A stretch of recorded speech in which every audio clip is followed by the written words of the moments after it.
Salut à tous les amis, c'est Akon, j'espère que vous allez bien. On se retrouve dans une nouvelle vidéo où je ne vais non pas vous parler d'histoires d'horreur, mais de mystères. Des mystères qui sont bien présents dans notre monde, qui n'ont pas encore été élucidés, ou du moins pas totalement. Je vais vous parler ici de la sculpture Cryptos. Une sculpture bien mystérieuse qui peut-être renferme un message encore plus étrange. Donc sans plus attendre, on est parti pour se plonger dans ce mystère américain.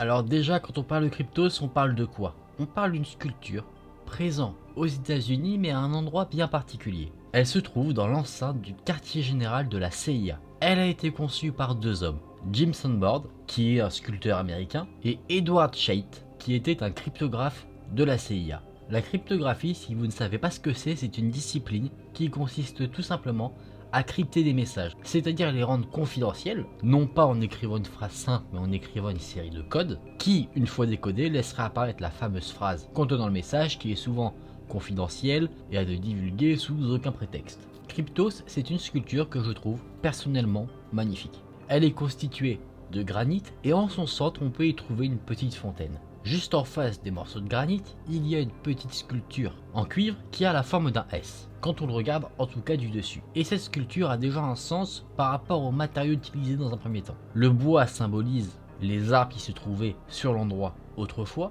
là où il y a le quartier général de la CIA. Le bassin à bulles désigne tous les messages qui sont disséminés au travers du monde, donc des messages dont on ne connaît pas forcément la signification. Et ce qui est très mystérieux sur cette sculpture Cryptos, c'est son code. Sur la sculpture, on a 4 blocs. Et sur ces blocs, il y a des séries de lettres, des symboles. En tout cas, quelque chose qui, à l'œil nu pour des gens comme vous et moi, sont totalement incohérents. Ça ne veut rien dire. Mais il y a bien des messages qui sont cachés dans ce code.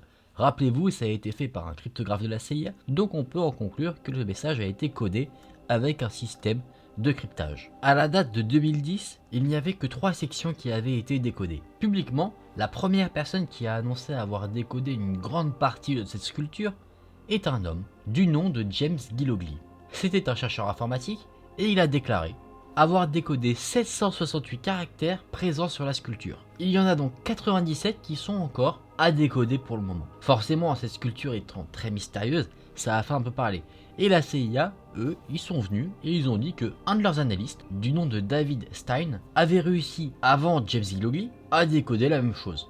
James Gillogly a fait son annonce en 1999 et la CIA a dit qu'en 1998, un de leurs analystes avait réussi à faire la même chose avec seulement un papier et un crayon. Excuse-nous, moi je galère à faire certains calculs en maths, j'ai toujours mon téléphone pour faire mes calculs, lui il te résout un code comme ça avec un papier et un crayon, on n'a pas le même niveau. Excuse-nous, monsieur Almelon.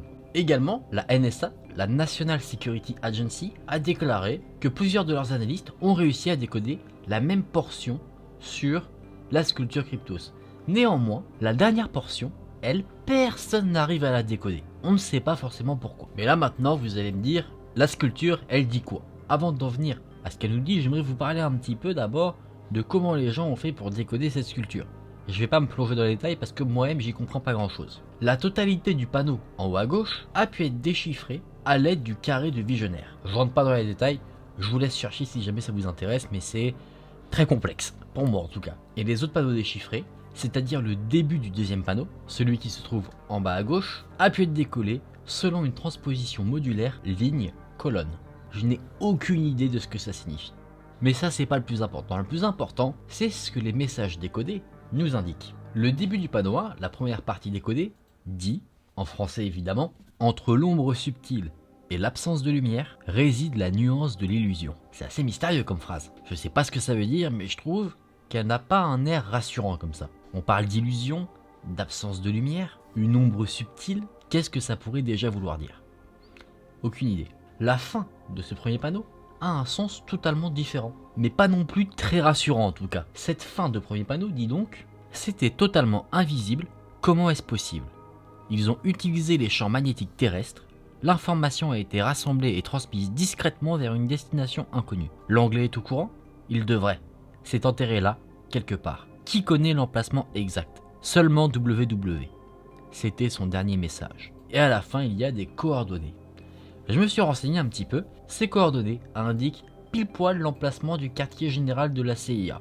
De quoi parle ce message? On n'en a aucune idée. Si on part vraiment dans des théories très folles, est-ce que ça parlerait d'extraterrestres? On parle de champs magnétiques terrestres qui ont été utilisés. Ce message semble dire que quelque chose s'est passé, que personne n'a remarqué parce que c'était totalement invisible dû à l'utilisation des champs magnétiques terrestres. On nous dit l'information a été transmise vers une destination inconnue.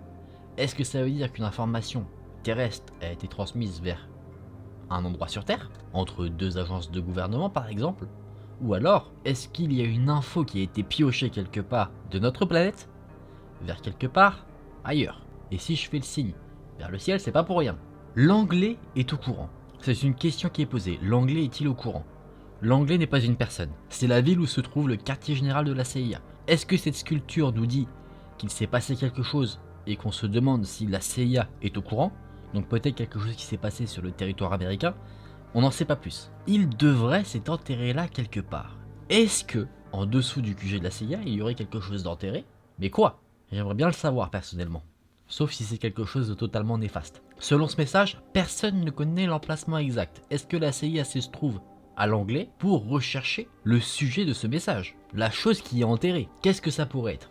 Là bien sûr, rien n'est factuel, c'est vraiment les théories. Si on en croit ce message, en tout cas, c'est une théorie qu'on peut se dire, c'est qu'il y a quelque chose d'enterré à l'anglais et que la CIA planche sur le sujet pour le retrouver. Parce que personne ne sait où c'est, à part où se trouve un peu la zone de recherche qui est la ville de l'anglais. Ce qu'on pourrait aussi supposer, sur la fin justement de cette citation sur la sculpture, on sait que seulement WW est au courant précisément du sujet du message, de ce qui se passe. Mais c'était son dernier message. C'est-à-dire que dans son dernier message, il a parlé justement de l'utilisation des champs magnétiques terrestres et de ce qui s'est passé, et de ce qui est aussi enterré. Mais si c'est son dernier message, qu'est-ce qui lui est arrivé? Est-ce qu'il a disparu? Qui est cet homme? Est-ce un nom de code? Un nom d'agent? Encore une fois, le mystère reste entier. Comme je vous l'ai dit, on n'a pas de réponse, que des spéculations. Et la dernière partie qui a été déchiffrée, la section numéro 3, qui correspond au début du deuxième panneau, serait en fait une paraphrase d'une citation attribuée à un archéologue. Son nom, Howard Carter, peut-être qu'il vous est familier, parce que ce n'est pas n'importe quel archéologue. C'est un archéologue britannique qui a découvert la très célèbre tombe de Toutankhamon, le pharaon égyptien. L'emplacement de sa tombe était dans la vallée des rois en Égypte. Il y a quelque chose, si on s'intéresse un petit peu aux histoires annexes à ces sculptures cryptos, qu'on va un peu plus loin, il y aurait une malédiction entourant la tombe de Toutankhamon. Cette malédiction toucherait les personnes qui seraient pénétrées dans son tombeau, pourquoi pas l'archéologue Howard Carter, et cette malédiction aurait causé la mort surnaturelle à certains membres de l'équipe d'archéologie qui ont exhumé le corps du pharaon.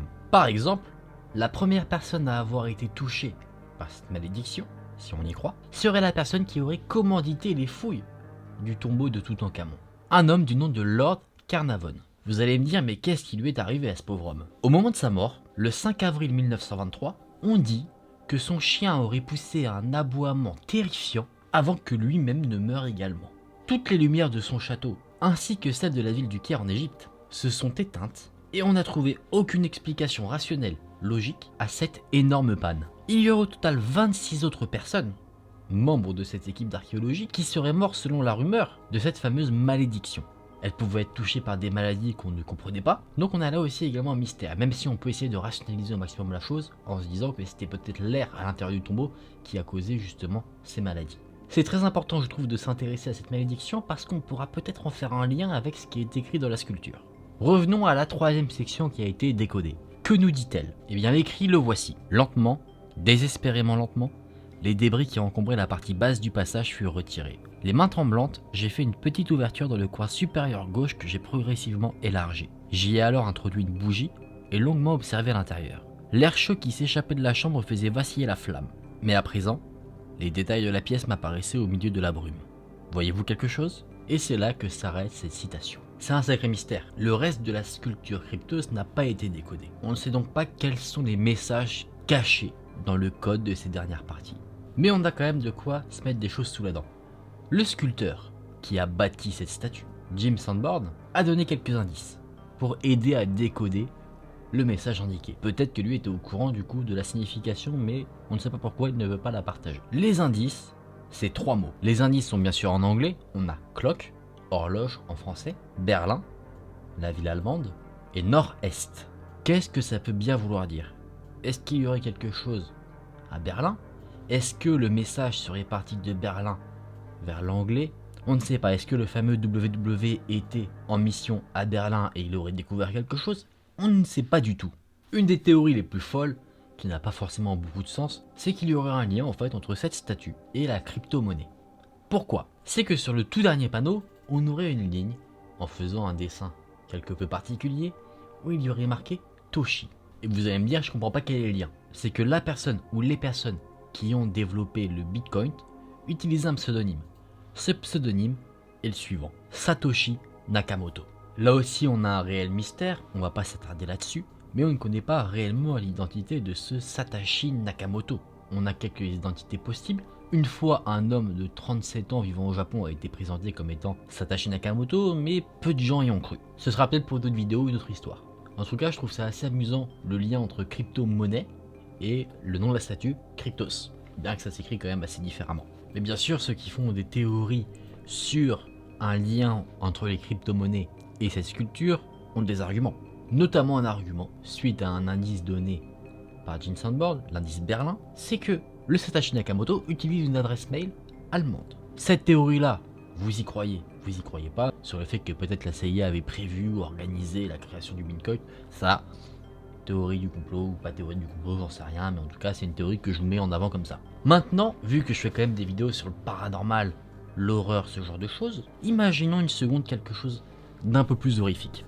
Imaginons que cette statue nous dit clairement, une fois décodée, de par des avertissements, qu'il y aurait quelque chose d'enterré, quelque part, et qu'il ne faudrait peut-être pas y entrer, parce que si on pénètre dans ce tombeau, peut-être qu'on serait touché par une malédiction qui nous atteindrait en utilisant les champs magnétiques terrestres. Cette théorie est peut-être totalement absurde, mais ça ferait une belle histoire. Bon les amis, je pense qu'on a à peu près tout dit sur cette sculpture. Elle est à l'heure d'aujourd'hui toujours pas décryptée à 100%. L'agent de la CIA qui a participé à la conception de cette sculpture ne parle pas forcément beaucoup de ça. Il n'en parle même quasiment jamais, il me semble. Par contre, Gene Sandborn, lui, en parle un peu plus. Ça a l'air d'être quelqu'un qui aime dévoiler les secrets vraiment au fur et à mesure du temps. Il va pas dire ok, j'ai fait un truc, le code c'est ça, bam, ça veut dire ça. Par exemple, la seule chose qu'il a dit et qu'on peut se mettre un petit peu sous la dent, c'est pendant une interview on lui a parlé de cette fameuse sculpture Cryptos, c'est qu'il était intéressé sur plusieurs sujets, notamment les champs magnétiques terrestres, et vu que c'est quelque chose d'invisible, il voulait artistiquement rendre la chose visible, notamment par l'écrit avec ce message codé. C'est ce qu'il explique grossièrement. En tout cas, c'est une histoire vraiment très intéressante, très mystérieuse, surtout sur le fait qu'on n'est pas encore décodé aujourd'hui, et que même les agents de la CIA elles-mêmes n'ont pas l'air de réussir à décoder cette dernière portion. Après, est-ce que Edward Scheint, la personne qui a participé à la conception de ces sculptures, on va en dire un peu plus plus tard, c'est possible ou impossible, je ne sais pas. C'est un homme qui a, je crois, 81 ans, quelque chose comme ça. Donc j'espère qu'on en saura un peu plus. En tout cas, moi je suis très intéressé par ce sujet-là et j'adore me dire que peut-être notre planète referme des secrets mystérieux, surtout si ça touche un peu à l'archéologie, aux malédictions. J'adore cette histoire avec l'histoire qu'on pourrait se faire avec un tombeau type tombeau de Toutankhamon. Ce serait vraiment extraordinaire, je trouve, mais aussi très affolant. Imaginons, on a un tombeau, on ne sait pas forcément de quoi, d'un homme ou peut-être de quelque chose d'autre. Si on veut y croire, tout est possible en soi. En tout cas, c'est un mystère. Bon les amis, je vous propose qu'on se remette dans une ambiance un peu plus sereine, hein. On sort de ce petit mystère qui semble anodin comme ça de loin, mais quand on commence un petit peu à s'intéresser aux différentes choses, ça devient un peu plus complexe. Ah les mystères, j'adore ça, j'adore ça. Après, j'adore pas l'aspect décryptage parce que c'est pas quelque chose qui m'intéresse forcément, le décryptage mathématique, ce genre de choses. Moi je suis plus dans ce que révèle le code en lui-même, c'est-à-dire l'histoire qu'on a derrière. En recherchant un petit peu des mystères sur notre monde et j'ai vu cette sculpture de la CIA, pas une seule seconde je m'attendais à qu'elle ait un lien, direct ou indirect, avec le tombeau de Toutankhamon. Je trouve ça vachement intéressant, parce que moi c'est quelque chose que je trouve ça fascinant, les mystères de notre monde, et en plus si tu as des mystères comme ça un peu surnaturels, tu te dis qu'est-ce qui se passe, on peut pas tout savoir sur notre planète et sur les secrets qui s'y cachent. Et il y a des personnes qui ont certaines réponses et qui les gardent pour elles. Et ça me saoule, parce que j'aime pas ne pas savoir. Quoique tu me diras que si on te dit que dans le tombeau c'est le tombeau d'un alien et que tu vas dedans, t'as un troisième bras qui te pousse au milieu du front, moi je sais pas si ça j'ai envie de le savoir. Mais bon, en tout cas, C'est intriguant et ça en fascine plus d'un. Il y en a qui planchent encore sur le sujet pour justement décrypter cette dernière portion. Peut-être que cette portion va nous dire, les gars, je vous ai pranké, tout ce que j'ai dit c'était n'importe quoi, ou sinon qui va nous dire, allez à tel endroit, vous allez trouver un tombeau, vous y rentrez, t'es riche, ou tu trouves un alien, t'as le troisième bras au milieu du front, on sait pas trop.